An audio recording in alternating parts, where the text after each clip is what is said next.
Chère présidente, chers présidents, mesdames et messieurs, chers amis, bonjour à toutes et à tous. Je tenais à m'adresser à vous tous, adhérents du GIFAS, alors que cette année 2020, si particulière, vient de s'achever et qu'une nouvelle année s'ouvre, porteuse d'espoir pour notre filière aéronautique et spatiale, et je l'espère pour tous les projets que nous aurons dans cette année. Nous l'espérons donc pour 2021, et je voudrais d'abord vous dire que je suis heureux, selon la tradition habituelle, de vous souhaiter à vous toutes et à vous tous, membres du GIFAS, une bonne nouvelle année, une meilleure nouvelle année, devrais-je dire, que l'année dernière, 2020, à vous, vos familles et tous vos proches. Donc, meilleurs vœux à tous et avant toute chose, surtout, une bonne santé.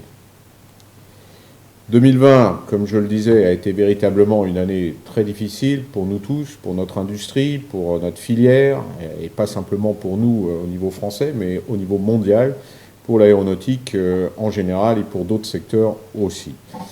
La filière aéronautique française a donc été très touchée, mais 2020 est maintenant derrière nous. C'est une crise inédite qui est apparue l'année dernière et qui a néanmoins permis de constater des lignes de force autour de la solidarité de la filière, du soutien indéfectible de l'État et surtout du socle de l'industrie aéronautique qui confirme sa résilience et sa capacité à rebondir tout en préparant l'avenir. 2020 a aussi permis de rappeler et souligner le rôle sociétal de l'aviation. L'aviation a parfaitement joué son rôle avec l'importation de masques, le transfert de patients, le rapatriement de ressortissants bloqués hors de France, comme elle le fait au quotidien dans ses missions de secours, de sécurité civile ou bien sûr de défense. La filière, quant à elle, s'est montrée exemplaire et je tiens à vous tous à vous remercier car immédiatement vous vous êtes mobilisés avec le GIFAS pour définir les protocoles sanitaires indispensables, en liaison évidemment avec l'UIMM, adapter ou convertir certaines de vos activités au bénéfice de la production de gel, de visières, de respirateurs, etc. Le GIFAS, avec l'aide logistique et opérationnelle de certains d'entre vous, s'est lancé dans l'importation de masques indispensables à la poursuite de nos activités et utiles aux soignants. Merci donc à tous ceux qui y ont contribué. 2021 sera également une année difficile, je ne vous le cache pas. Mais elle est teintée d'espoir, pour deux principales raisons.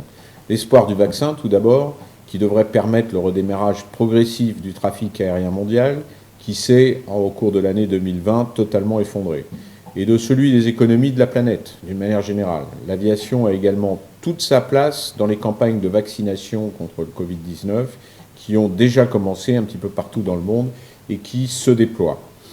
Le second espoir est celui du rebond. Il ne sera pas immédiat, mais nous pouvons espérer une embellie au second semestre 2021, sinon en 2022. En attendant, la filière se prépare à ces échéances du futur, à la reprise des cadences dans un contexte d'exigence croissante en termes de transition énergétique et de compétitivité. Vous le savez, le GIFAS a pris la décision d'annuler l'édition 2021 du Salon du Bourget. C'est un véritable crève-cœur pour nous tous. Le maintenir était néanmoins beaucoup trop risqué et quasiment impossible. Non seulement sanitairement parlant, le rassemblement grand public n'aurait pas pu avoir lieu, mais surtout financièrement, c'était un risque que nous ne devions pas prendre et nous avons préféré privilégier nos investissements en direct à votre bénéfice à travers nos programmes d'aide à la profession ou d'abattement de cotisations. La presse et nos clients l'ont d'ailleurs bien compris. Le GIFAS, dès le premier jour de la crise, s'est mobilisé au service de ses adhérents. Le groupement a ainsi co-construit avec le gouvernement l'ensemble des mesures constitutives du plan de soutien sectoriel annoncé en juin dernier. Des actions d'urgence ont été mises en œuvre afin de pallier vos difficultés de trésorerie à travers notamment le chômage partiel, les PGE et des reports de charges. L'activité partielle longue durée est venue prendre le relais pour nous permettre de résister tout en préservant, et c'est ce qui est fondamental, nos compétences. C'est majeur et nous tiendrons. Dans le même esprit de solidarité, une task force de crise a été mobilisée pour cartographier la supply chain afin d'identifier les entreprises les plus critiques et sensibles, et un fonds d'investissement a été créé par les 4 grands donneurs d'ordre et l'État, avec ACE comme gestionnaire qui lui-même a mis de l'argent dans ce fonds. Un fonds de modernisation de la filière a aussi été mis en place avec la DGE qui amplifie le programme Industrie du futur du GIFAS. En outre, une charte renforçant les principes de la relation client-fournisseur a aussi été signée. Enfin, le GIFAS et l'ensemble du CORAC, avec le soutien des autorités françaises, sont pleinement mobilisés pour préparer l'avenir et pour concevoir et produire l'avion de demain à l'horizon 2035. Nous mettons en œuvre une feuille de route pour réinventer l'aérien pour un avion décarboné, digital et connecté. Préparer l'avenir, c'est également capitaliser sur nos forces intrinsèques, jouer la dualité et pouvoir s'appuyer sur les activités défense. La défense, au travers notamment les grands programmes, de la mise en œuvre de la loi de programmation militaire, de l'export, mais aussi du Fonds Innovation Défense, récemment lancé par la ministre, joue un rôle d'amortisseur et d'atténuateur dans une telle période de crise. Aujourd'hui, une priorité pour notre industrie de défense est la coopération franco-allemande. Le partenariat avec l'Allemagne est essentiel. Les sujets majeurs que sont le SCAF, le NGF et l'Eurodrone en sont une parfaite illustration. Le secteur spatial est également constitutif du GIFAS. Nous y avons une ambition européenne, fondée sur les décisions prises à l'occasion de la réunion ministérielle de l'ESA de l'automne 2019, sur le programme européen porté par la Commission. À cet égard, la déclaration le mois dernier des ministres français et allemands de l'économie visant à créer un groupe de travail de haut niveau franco-allemand dans le domaine des lanceurs est à saluer.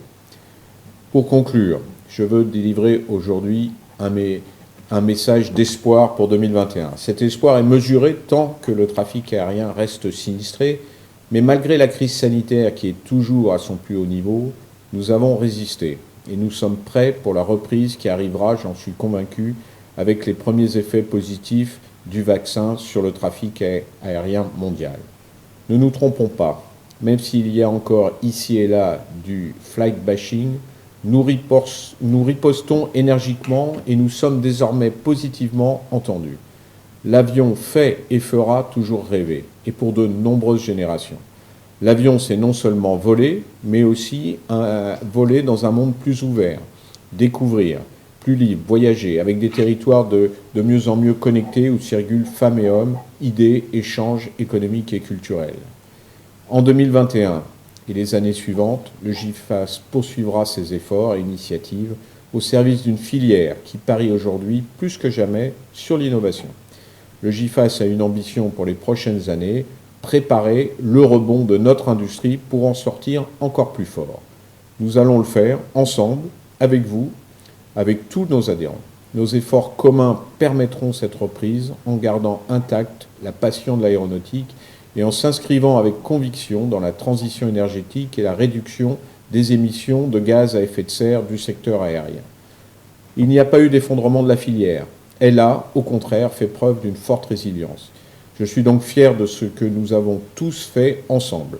Nous avons désormais une opportunité, celle de réinventer l'avion et le transport aérien.